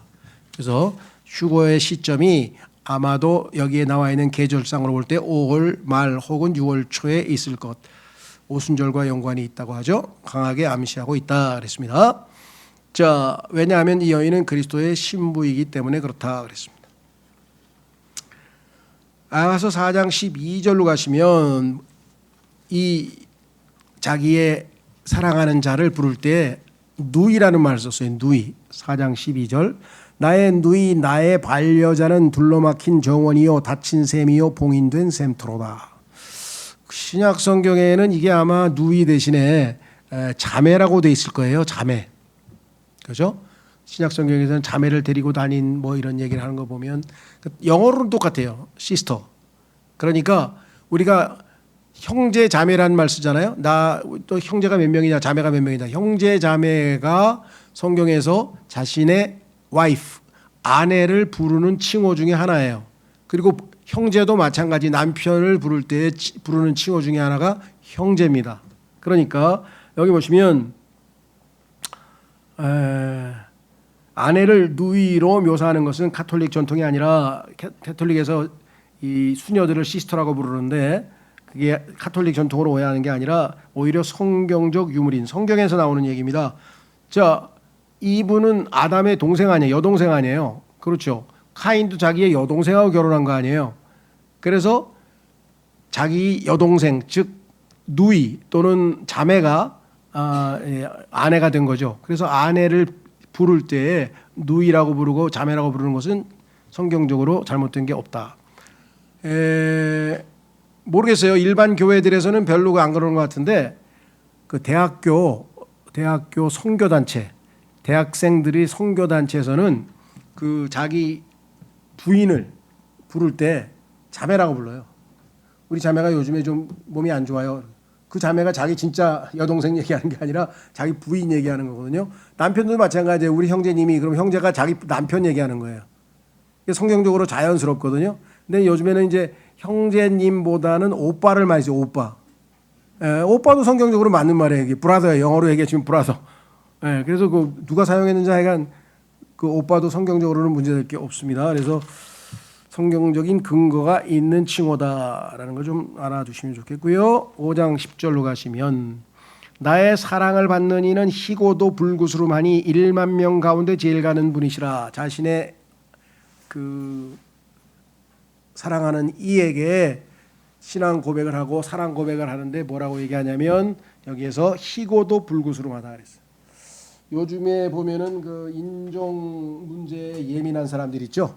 인종 문제에 예민한 사람들이 자꾸만 그 흑인들에 대해서 미국 그 백인들 그 중에서도 이제 크리스찬들 중에서 미국의 남부에 있는 사람들이 미국의 기독교인들의 상당수 비율을 차지합니다. 그래서 이 사람들을 이 지역을 미국에서는 바이블 벨트라고 그래요. 바이블 벨트. 그 사람 그 지역에 있는 사람 거의 성경을 믿는 침례교 사람들이 대다수예요. 그런데 보니까 이 사람들이 사실은 링컨이 그 저 전쟁 일어나기 전에는 다 남부에서 그 노예를 흑인 노예들을 다 집에서 부리고 있었잖아요. 근데 사실은 흑인 노예는 이 사람들이 일부러 노예를 시킨 게 아니라 아프리카에서 있던 사람들을 노예 상인에게서 사서 이 사람들이 원래부터 노예입니다. 노예를 신분을 가지고 있기 때문에 이들을 노예로 부리고 그 대신에 뭐 잘 대해주고 좋은 주인이 많으니까 잘 대해주고 교회도 데려가고 그 다음에 주일날은 쉬게도 해주고 잘 했어요. 그런데 이제 소위 말하면 이제 인종 문제를 가지고 물론 박해 좀 고통당하는 노예도 많이 있었겠죠. 어쨌거나 그게 사회 문제화 돼서 이제 전쟁에 빌미를 했는데 실제적으로는 남북 전쟁이 노예 해방 전쟁이 아니고요. 링컨이 한 거는 뭐냐면 자꾸만 북쪽에 있는 그 북부 지방에 있는 사람들이 남쪽에 있는 미국의 여러 주들을 간섭을 하는데 미국은 주마다 다 독립주거든요. 각 주마다 다 독립적인 지방자치정부가 돼 있어서 이건 연합은 그냥 형식적으로 이렇게 만들어 놓은 건지 주가 알아서 하는 거예요, 다. 그런데 자꾸만 세금은 남쪽에서 많이 내. 그러면 소위 말하면 그 국가는 세금을 걷어서 운영하는데 북쪽에서는 산업이 별로 발달된 게 없으니까 별로 세금도 못 내고 남쪽은 막 멸화서부터 시작해가지고 대규모 농업을 하니까 세금을 많이 낸다는 거죠. 세금은 다 가져가면서 자꾸만 간섭하고 그러니까 알았어 그럼 우리 독립할게. 북부 니네 따라서 하고 우리는 남부 따라서 따로 하겠다. 그랬더니 이제 세금도 못 받아 뭐 그러니까 보니까 안 되겠다 이놈들 전쟁을 해가지고 통일시켜버려야 되겠다 해가지고 일어난 게 정치적인 이유에서 일어난 게 전쟁이지 포장은 뭐예요? 노예들 불쌍해가지고 뭐 노예 해방 전쟁으로 만들어 버린 거지 이건 포장이에요 포장. 그러니까 이런 것들에 우리가 현혹돼서는 안 되고요. 오히려 남쪽에 있는 훌륭한 그리스도인 주인들이 노예들을 잘 대해줘서 고마운 사람들이 굉장히 많았어요. 근데 이 사람들을 강제로 노예에서 풀어줘가지고 이제 내보냈는데 먹고 살 게 하나도 없는 거야. 그러니까 거지가 되는 거야. 거지가 되는 거야. 지금도 그 흑인들 보면 미국에서 3천만 명이나 되는 사람들이 일을 안 하고 대다수가 흑인인데 그냥 놀고 먹는 거예요. 이 사람들. 왜? 나가서 열심히 일을 했더니 한 달에 예를 들면 3,000불 벌어. 근데 먹고 노니까 국가에서 2,500불 줘. 그래 난 일 안 하고 그냥 2,500불 팔고 그냥 재밌게 기타 치고 그냥 재밌게 놀고 살래. 이게 복지사회의 아주 맹점이에요. 이거 그냥 공짜로 돈 줬다가는 나 나중에 다 이런 일이 벌어지는 거예요. 그게 다 뭐예요? 아르헨티나가 세계에서 최강의 부국이었다가 다 망한 것도 이 포퓰리즘이고 그다음에 베네수엘라도 마찬가지고 지금 그냥 우리나라 뭐 자꾸만 막 15만 원 줬다 또 10만 원 준다 그랬다 지금 막 왜 그런 짓을 따라가는지 모르겠어요. 일을 시키고 거기에 대해서 주면 될 거예요. 일자리를 만들어 주면 될 거 아니에요. 하여간 뭐 내가 여기서 길게 얘기할 건 아니지만은 그 선례들이 있거든요. 그래서 일하지 않는 자는 먹지 말라고 성경에 써 있잖아요. 일을 하면 일자리를 주고 거기에 대해서 대가를 줘요. 그게 영국병이라고 그러죠. 영국병을 치료한 마가렛 대처라고 하는 영국 여자 수상이 이 사람들 보니까 영국 사람들은 요람에서 무덤까지야. 그게 세계적으로 유명한 표현이거든요. 요람에서 무덤까지 뭐 복지국가야. 그냥 국가가 다 알아서 대줘. 그 일 안 하고 핑핑 노는 놈들이 많어. 국가에서 다 해주니까. 야, 이러다가 우리나라 국가는 다 털리고 다 망하겠다. 그래서 반드시 일을 해야, 그래서 우리가 이제 뭐 그런 거 있잖아요. 뭐 구청에서 뭐 잔디밭에 가서 풀이라도 뽑아야 뭐 일을 해야 거기다 돈을 주잖아요. 그다음에 휴지라도 줍고. 그래서 노동의 대가로서의 보상이 주어지는 건 좋은데 그냥 막 주게 되면 그것도 빚도 다 막 파산시켜 다 안 갚아버리면 이게 어떻게 되겠어요? 죽어라고 일해서 하는 사람과 그냥 공짜로 넘어간 사람, 이건 안 되죠. 그래서 성경에는 일하지 않는 자는 먹지도 말라고 하나님 분명히 말씀하셨고, 다만 몸이 아파서 뭐 다리가 부러져서 일을 못해, 그건 다 교회에서 구제를 하고 다 도와야죠, 당연히. 자, 그래서 여기 5장 10절에 희다는 표현은 그리스도께서는 흑인이 아니고 유대인 셈족으로서 불구스름하시다고 묘사되고 있다. 그래서 막 인종 차별하지 말라 그러면서 막 지저스 크라이스트 슈퍼스타 막 연극 공연하면서 막 흑인 그리스도, 예수님을 흑인으로 만들어가지고 막 흑인 크리스찬도 나오고 그리스도도 나오고 막 이러는데, 유대인이라고 성경에 분명히 써 있잖아요, 그죠? 그러니까 유대 족속의 특성에 맞게끔 하는 게 올바르겠죠. 자, 6장 8절로 가시면 솔로몬의 아가 6장 8절로 가시면 왕후들이 60이요 후궁들이 80이요 처녀들은 무수하도다. 이거는 뭐냐면 여기 보면 이제 이 소위 말하면 예수 그리스도의 신부인 그 신부의 뭐랄까요, 가족들, 친척들. 그래서 소위 말하면 성경에는 하나님의 집안이라고 표현했고요, 하나님의 가족이라고 했는데 그것은 예수 그리스도가 신랑이고 주님의 몸 된 교회가 신부잖아요. 그러면 신랑과 신부가 결혼식을 할 때, 혼인식을 할 때는 모든 친척들이 다 모이잖아요. 그래서 온 우주에서 하나님을 바로 섬기고자 하는 여러 종류의 사람들이 다 모일 텐데, 여기서 나와 있죠. 시편 45편과 더불어 에베소서에 언급된 하나님의 가족에 관한 언급임. 자, 보십시오. 처음에 여러분 잘 아시는 것처럼 이 유대인이 있기 전에, 즉 창세기 11장까지 해서 구원받은 사람과 구원받지 못한 사람이 있을 거고, 창세기 12장서부터 율법을 받는 출애굽기 20장까지 율법이 아직 받기 전에 구원받은 사람과 구원받지 않은 사람이 있을 거고, 율법 하에도 구원받은 사람과 구원받지 않은 사람이 있을 거고, 그 다음에 교회 시대에도 구원받은 사람과 구원 안 받은 사람이 있을 거고, 환란 때에도 구원받은 사람과 구원 안 받은 사람이 있을 거고. 그래서 이 7가지 종류의 다양한 형태로, 그래서 이것을 뭐 왕후라고도 불렀다가 또 뭐 신부라고, 누굽니까, 처녀들이라고 불렀다가, 그 다음에 친구들, 신랑의 친구들이라고 불렀다가, 이렇게 그 명칭들이 여러 개가 나와요. 그러니까 하나님의 가족들을 성경에서는 다양한 명칭으로 불러서, 이 사람들은 다 우리처럼 거듭나서 하나님의 생명을 소유한 자들은 신부가 된 거고, 신부 이외에 그러나 구원받은 유대인들, 환란 때 구원받은 사람들, 이방인들 중에서 천년왕국 때 구원받은 양무리로, 양과 이 염소 중에서 양으로 분리된 사람들 뭐 등등등등 종류들이 여러 종류가 있다. 그러니까 우리가 신앙생활할 때 그리스도의 신부로서의 자격에 대해서 늘 감사하지만, 특별한 대우니까 그것이 우리만 하나님의 자녀고 우리만 하나님의 관심 대상이고 그렇게 생각하시면 안 된다는 거예요. 얼마든지 다양한 많은 종류의 하나님의 가족이 있다고 성경에 나와 있습니다. 그 다음에 이사야서 1장 18절, 이 구절은 아마 개신교 목사들이 제일 많이 하는 설교 본문일 것 같아요. 우리의 구원과 관련되어 있죠. 이제 오라, 그리고 우리가 함께 변론하자. 주가 말하노라, 너희의 죄들이 주홍 같을지라도 그것들이 눈같이 희게 되리라. 그것들이 진홍같이 붉을지라도 그것들이 양털같이 되리라. 그래서 예수 그리스도의 보배로운 피로 씻겨서 우리의 죄들이 깨끗하게 되었다고 하는 것을, 복음의 핵심 요소를 이 구절을 들어서 우리가 엄청나게 많이 설교를 한다. 중요한 핵심 구절이다, 이런 말씀이고요. 그 다음에 넘어가셔서 2장으로 가보시면 2장 3절 4절, 이사야서 2장 3절 4절.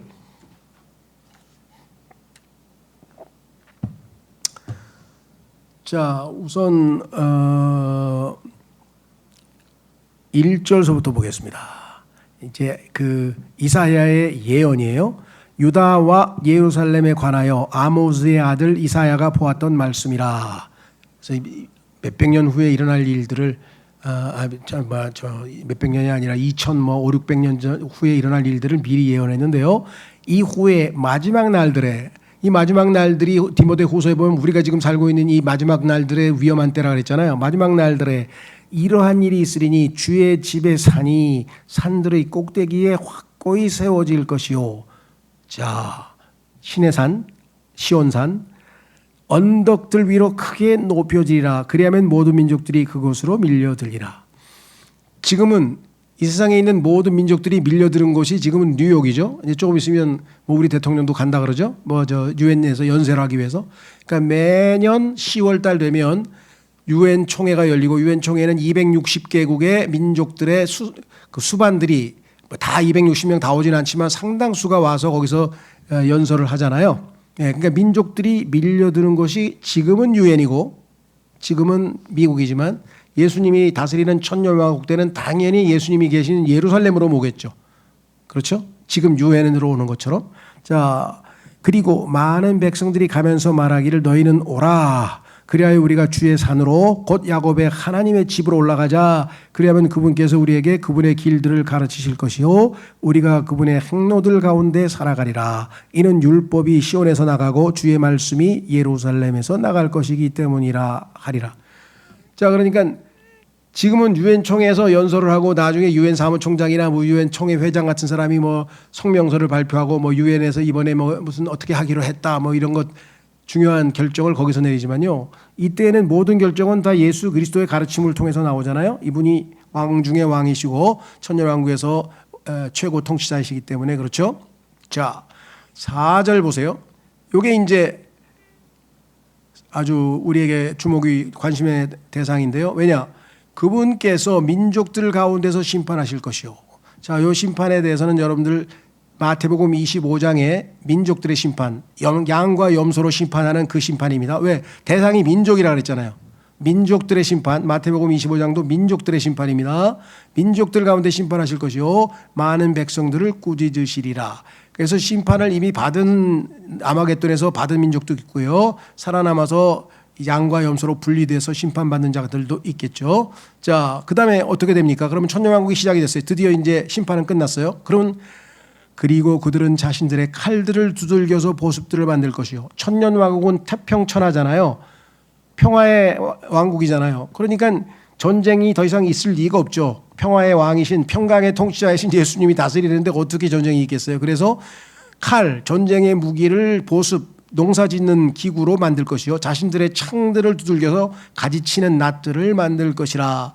민족이 민족을 대적하여 칼을 들어올리지 아니할 것이요 그들은 더 이상 전쟁을 배우지도 아니하리라. 오 야곱의 집아 너희는 오라. 그리하여 우리가 주의 빛 가운데 살아가자. 그러니까 천년왕국에서의 예수님의 통치의 모습이 여기 나와 있습니다. 그렇죠?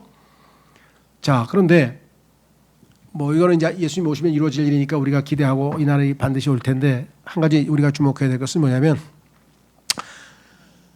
이 세상에 있는 사람들이 살다가 보니까 중세 1000년 동안 다시 말해서 이 카톨릭이 정권을 잡고 점점 세력을 펼쳐서 중세 1000년 동안 암흑시대라고 불리우는 시대를 카톨릭이 통치했어요. 그래서 뭐 유럽의 모든 왕이나 황제도 다 카톨릭 교황한테 가서 엎드려서 조아리고 막 경배하고 그랬잖아요.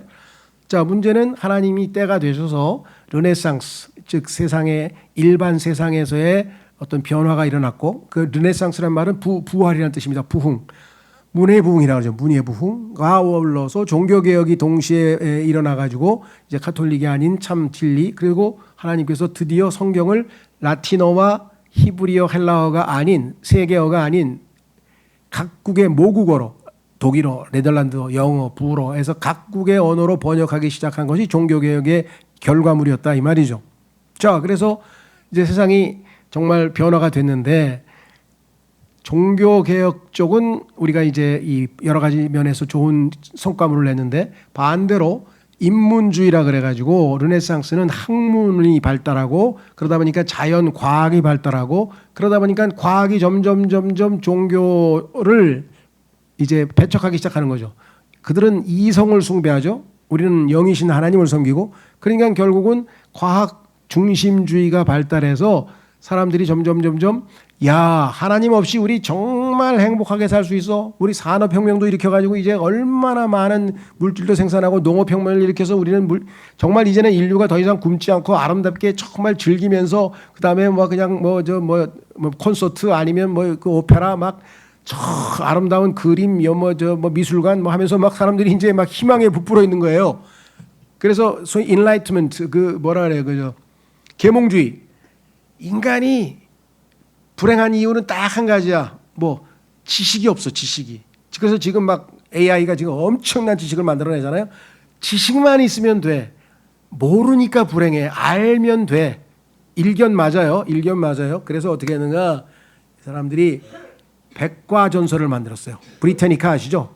브리테니카 백과전 한 30권짜리에 여기에 그냥 모든 지식이 다 들어가 있어. 그냥 그거 펼쳐보면 그거 다 나와 다 그냥. 와 그러니까 이제는 우리는 행복하게 될 것이다 이러고 해서 막 낙관주의라 그러죠. 이제 이 세상은 이성이 발달하고 과학이 발달하고 지식이 발달하고 우리는 이제 정말 잘 살 거야 하면서 막 부흥하고 경제적으로 막 올라가고 있다가 어떻게 됐어요? 1914년에 꽝 1차 세계대전이 터져버린 거야. 사람들이 그냥 기절초풍을 해가지고 어떻게 이렇게 낙관적으로 모든 인생이 막 세상이 막 발전을 하고 가다가 갑자기 전쟁이 나가지고 뭐 1,400만 명인가 죽이고 막 살리고 해가지고 여기서부터 이제 회의론이 시작이 되는 거야. 야, 인간이 이렇게 잔인해? 이거 인간에겐 더 이상 희망이 없는 것 같은데? 그러고 있는데 30년에 2차 세계대전이 터져가지고 막 유럽이 초토화됐어요. 그러니까 1차 세계대전, 2차 세계대전이 끝나고 나니까 이 세상 사람들 중에서 인생은 살만한 거야. 그런 사람은 10%로 줄어들고 나머지 90%는 야 인생 이게 뭐야 이게 인간이 야 그래가지고 뭐예요 뭐 히피 문화도 생기고 그 다음에 뭐 그 소위 말하면 그 실존주의 철학도 생겨가지고 인간이 뭐 갈 데도 없네 우주에 미안해 뭐 이러면서 뭐 이방인 뭐 이런 거 짜르트는 이런 사람 나와가지고 전부 다 그냥 회의적으로 낙관이 다 사라져버린 시대가 되어버린 거예요. 그리고 막 뭐 월남전 터졌지 뭐 터졌지 중동전 터졌지 그냥 계속 전쟁이 일어나고 막 이러니까 이 세상에 기후변화 생기니까 지금 와서는 낙관전이 AI로 인간의 모든 문제를 해결하고 150살 뭐 불멸 뭐 이런 사람들은 좀 또라이들만 몇 명 남고 나머지는 야 인간의 이제 그 이제 종말이 이제 58분 왔어 59분 2분 남았어 2분 이제 가면 끝이야 이러고 앉아서 과학자들도 다 인간의 이제 희망이 없다 이러고 있잖아요. 일부 사람들만 뭐 달을 가고 화성에 가고 뭘 옮기고 뭐 해가 아주 말도 안 되는 꿈을 꾸고 앉았는데 결국은 이 세상이 이렇게까지 와버린 거예요. 그렇죠? 자, 그래서 이와 같은 상황에서 이제 그나마 우리 인간이 그나마 인간답게 살려면 한 가지밖에 해결이 없다. 그게 뭐냐? 우리가 열심히 딱 모여서 논의해가지고 전쟁 안 일어나고 평화롭게 살 수 있는 걸 어떻게 만들자. 막 조약을 만들든지 평화조약을 만들든지 뭐 그래가지고 유엔을 만들어가지고 결국 안전보장이사를 만들어가지고 전쟁 일으키는 나라 있으면 가가지고 우리가 그냥 유엔이 군대 파견해가지고 그냥 이렇게 해가지고 평화를 만들어보자. 그게 안전보장이사회예요. UN Security Council. 그나마 우리가 덕을 본 거예요. 여기서 미국 유엔군 보내줘가지고 우리나라 그나마 살아남은 거예요. 하나님 덕분에. 그런데 그 이후에 이 유엔 평화유지군이 아프리카를 가가지고 성공을 거뒀다는 예가 없어. 이 아프리카의 평화유지군이 가서 뭐 내란이 일어난 나라들을 뭐 어떻게 우리처럼 해결하는 게 케이스가 없고 더 복잡해지고 더 길어지고 심지어는 이 유엔 가가지고 막 남의 나라 막 물건 뺏고 그냥 막 나쁜 짓 해가지고서는 유엔 평화복지군 유지군들이 막 아주 원망의 대상이 된 아프리카 나라가 세고 셌어요. 군인들이 가가지고 그냥 총칼 들이대고 막 뺏어가고 막 그러다 보니까 지금 그 일념으로 어떻게든지 이 세상의 평화를 인간의 힘으로 구축해야 되겠다는 일념으로 만든 유엔 안전보장이사회에서 표를 하나 저기서부터 한 여기까지 허연 이거보다 더 크지 2배 되는 거 쫙 거기 그 뭐라 그래요? 약간 이제 이탈리아 그 대리석 좋은 벽에다가 이 성경 구절을 써놓은 거예요. 전쟁을 없애자고. 여기 뭐예요? 뭐라고 썼어요? 4장 둘째 줄에 보면 그리고 그들은 자신들의 칼들을 두들겨서 보습들을 만들 것이요 자신들의 창들을 두들겨서 가지치는 낫들을 만들 것이라 민족이 민족을 대적하여 칼을 들어올리지 아니할 것이요 그들은 더 이상 전쟁을 배우지도 아니하리라. 요거를 우리가 이루겠다. 안전보장 이사회를 통해서 세계 평화를 우리가 반드시 이루겠다. 이러고 그 희망을 담아서 벽에다가 써놨어요. UN 빌딩 바로 앞에다가 뉴욕 빌딩. 그래서 이거를 이사야의 벽이라 그래. 이게 벽이잖아요, 벽. 아이사야's wall. 문제는 어디에 있어요? 진정한 평화가 오려면 나쁜 놈들은 심판받아야 되잖아. 심판 얘기가 없어. 여기서 있잖아요. 2장 4절 앞부분을 생략을 시켜버렸어요. 성경을 삭제해서 뭐라고? 그리고 그분께서 민족들 가운데서 심판하실 것이요 많은 백성들을 꾸짖으시리라.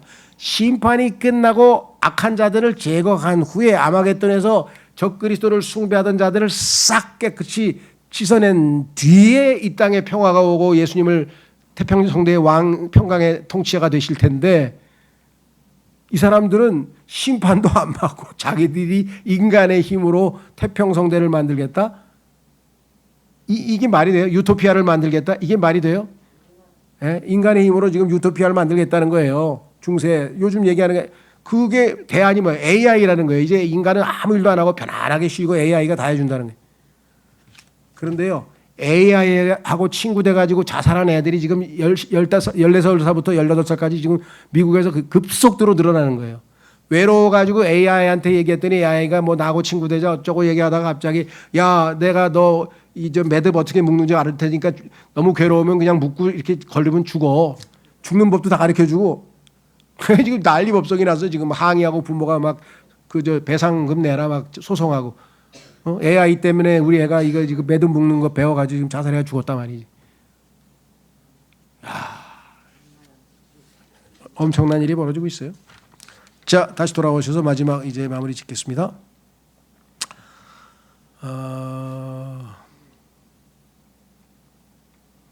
3장 12절. 3장 12절은 소위 요즘 얘기하는 여성 해방, 페미니스트, 그다음에 아동 그 뭐 학생 권리 운동인가 있잖아요. 뭐 인권 뭐 이런 거 따지는 사람들이 성경에 그게 얼마나 어리석은가 써 있어요. 나의 백성으로 말하자면 아이들이 그들의 압제자들이요 여자들이 그들을 다스리는도다. 오 나의 백성아 너를 이끄는 자들이 너로 하여금 잘못을 범하게 하고 너의 행로들의 길을 파괴하는도다.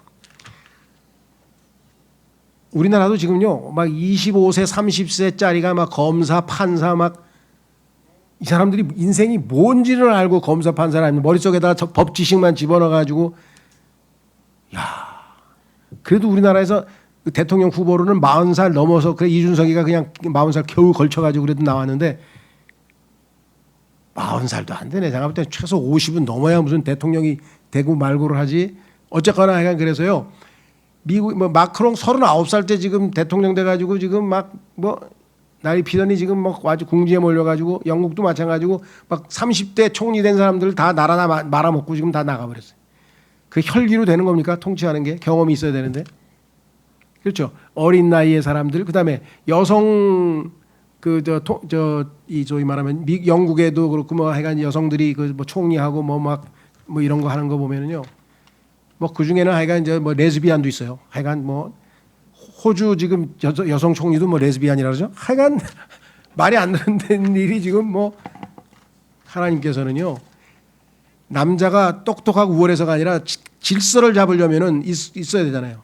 아버지가 가장이 돼야 되는 거고 국가에 그렇죠. 교회에서도 장로가 감독이 돼야 되는 거고 이런 식으로 해서 질서 있게 해야 되는데 이것을 평등이라고 하는 이유로 인해서 여자와 아동의 권리를 지나치게 높여서 이들이 오히려 국가나 통치나 질서를 망쳐버린다. 경고를 하나님께서 여기다 해 놓으셨죠. 6장 13절.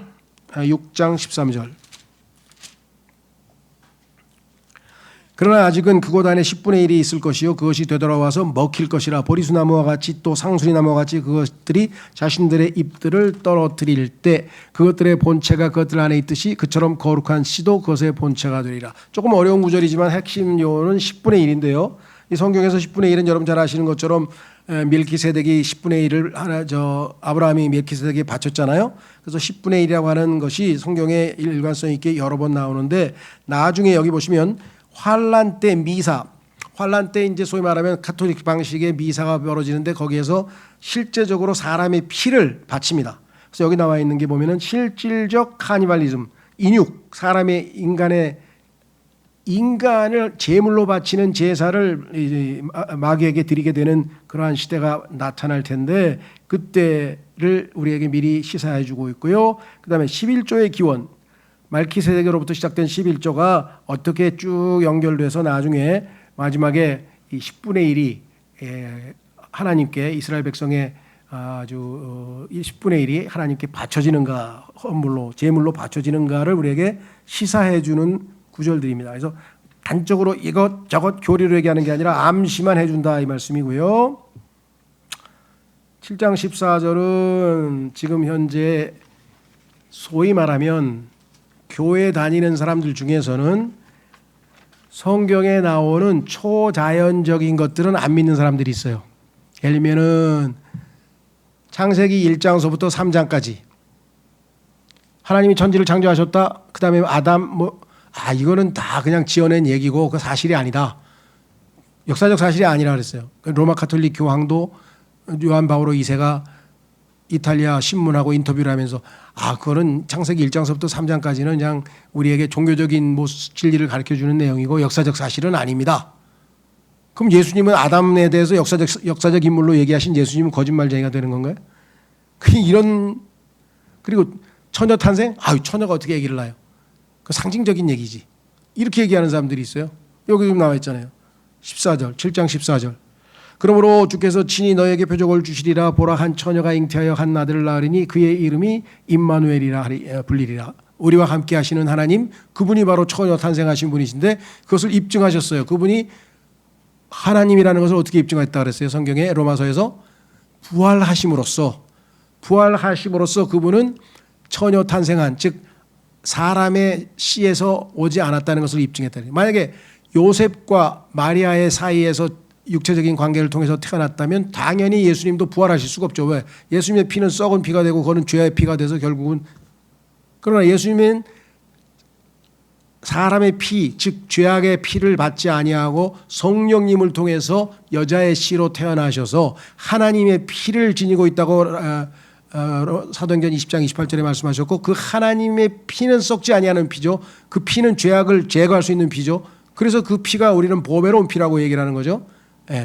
자, 그래서 예수 그리스도의 소위 말하면 이 처녀 탄생은 예수 그리스도의 육적인 부활로 입증되었다. 역사적 사실로 입증되었다는 것을 우리가 확인해 볼 수 있는데, 이런 것들을 전혀 믿지 않고 예수님은 훌륭하신 분이고 그분은 원수를 사랑하라고 하셨고 오른뺨을 때리면 왼뺨을 내밀라고 그랬고 이런 훌륭한 것들을 본받자, 이렇게 해서 예수님을 그냥 우리가 따라야 할 어떤 인간의 인류의 스승으로 하는, 4대 성인의 한 분으로 하는 그런 것들이 이 시대의 자유주의자, 현대주의자들의 신앙생활이라고 했죠. 신앙이라고 했습니다.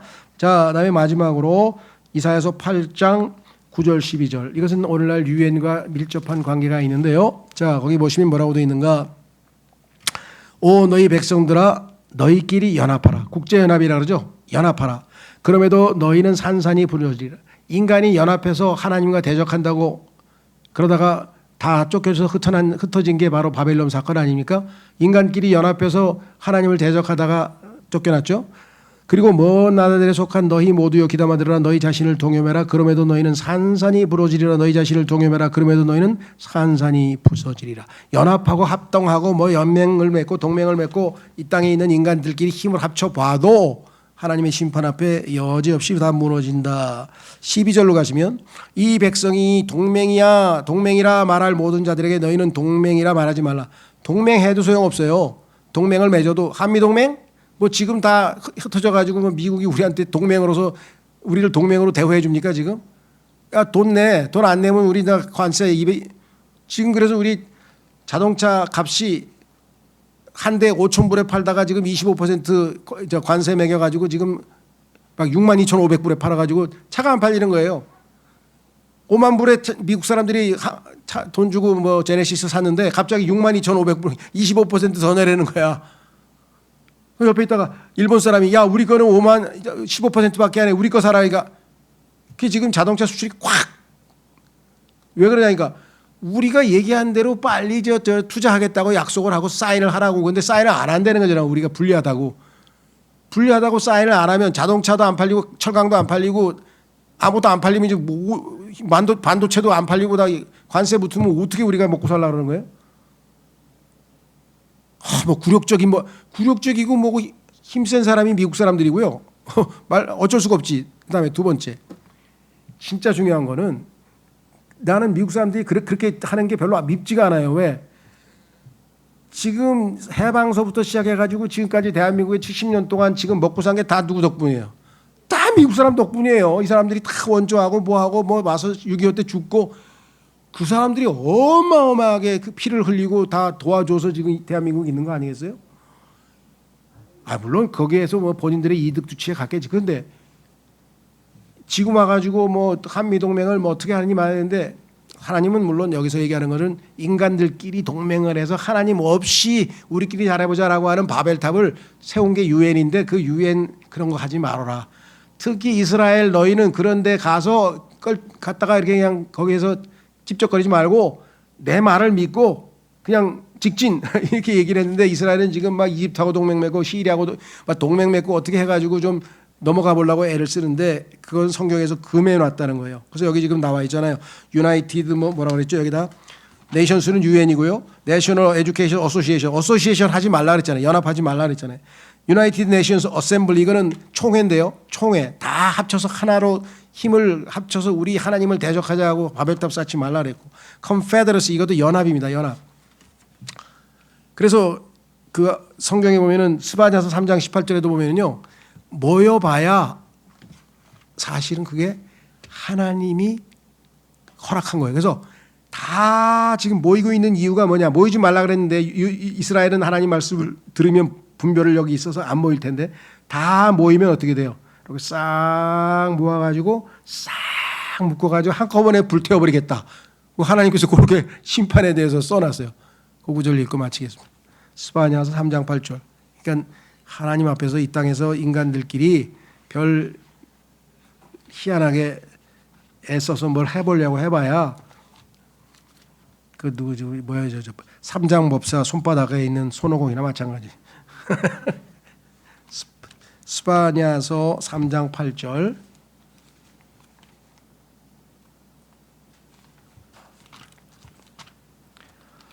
거기에 보면 이렇게 써 있죠. 한번 확인해 보겠습니다. 예. 스바냐 3장 8절에 그러므로 내가 일어나서 전리품에 이르는 날까지 너희는 나를 기다리라. 주가 말하노라. 이는 나의 결정이 민족들을 모으는 것이기 때문이니 내가 왕국들을 집결시켜 그들 위에 나의 격분 곧 나의 모든 맹렬한 분노를 쏟고자 함이라. 이게 바로 아마겟돈에서 일어날 일이에요. 이는 온 땅이 나의 질투의 불로 짚어 삼켜질 것이기 때문이라. 이는 그때 내가 백성에게 한 순수한 언어를 돌려줄 것이기 때문이라. 천년왕국에서의 순수한 언어, 우리는 이제 다 같이 히브리어를 쓸 겁니다. 그들이 모두 주의 이름을 부르며 한 마음으로 그를 섬길 수 있게 하려 함이라. 자, 그래서 우리는 이제 이 땅에 벌어지고 있는 모든 일들은 성경을 통해서 이 프리즘으로 이 성경을 통해서 우리가 쫙 내려다보면 성경에 있는 시나리오대로 가는 거예요. 지금 이 사람들은 그것도 모르고 있어. 지금 성경의 시나리오대로 지금 모든 일이 가고 있잖아요. 그렇죠? 이 현상이 벌어졌구나. 이거네. 지금 자연이 크리에이션 이 자연 세계가 신음하고 있다고 그 신음소리가 안 들리느냐. 성령님도 신음하고 있다. 너희 그리스도인들도 육체를 입고 있으니 여전히 신음하고 있지 않느냐. 이 몸의 구속의 때까지 소망 가운데에서 인내로 너희의 구원을 온전히 이루라. 그래서 우리에게 로마서 8장에서 지금 벌어지고 있는 일들을 신음소리 기후가 성령님께서 인간들이 지금 탄식 소리 말고 어디서 무슨 소리가 들리겠어요? 이 세상에 어딜 가나. 광릉에는 비 좀 왔나요? 아까 보니까 비 오고 있다고 하기는. 예? 야 이거 다행이네. 사람들 막 거의 공포심에 쌓여가지고 그 비 한 달쯤 안 왔나? 참. 예, 하여간 하나님 말씀을 공부해 가면서 우리는 참 여유롭게 이렇게 소망 가운데 있지만 사람들은 점점 성경에 나중에 가면 뭐라고 되어 있냐요? 마음이 녹아내린대요. 너무 무섭고 공포스러워서 잠도 못 자고. 그렇잖아요. 천둥 번개. 만약에 천둥이 한 10분을 내리쳤다 그러면 어떻게 되겠어요? 10분 동안 계속 천둥 번개가 내리치면 심장마비 걸린 사람 엄청 많을 거야. 내가 볼 테니까.